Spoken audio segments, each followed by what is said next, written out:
আসসালামু আলাইকুম রহমতুল্লাহ। এই প্রতিষ্ঠানের হেফজ বিভাগ সম্পর্কে আমি জানতে পারলাম যে এখানে হেফজ বিভাগে একটা প্রোগ্রাম রয়েছে, যেখানে প্রথম বছর কায়দা, দ্বিতীয় বছর নাজেরা এবং 4 বছর মধ্যে 30 পারা হেফজ কমপ্লিট করা হয়।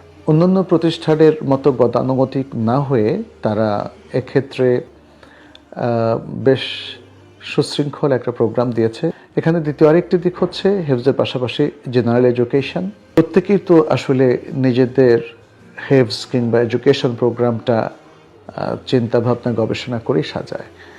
আমার কাছে মনে হয়েছে এটা যৌক্তিক এবং প্রোগ্রামটা যথেষ্ট শক্তিশালী। আল্লাহ যেন তাদেরকে তৌফিক দান করেন এবং এই প্রতিষ্ঠান যেন উত্তরাত্তর সাফল্য লাভ করতে পারে, আর ছাত্ররাও যেন এখানে তাজবিদের সাথে, তারতিলের সাথে তাদের কোরআন হেফজ কমপ্লিট করে বিশ্বজোড়া খ্যাতি নিয়ে আসে। সবার সাফল্য কামনা করছি। ধন্যবাদ। আসসালামু আলাইকুম রহমতুল্লাহ।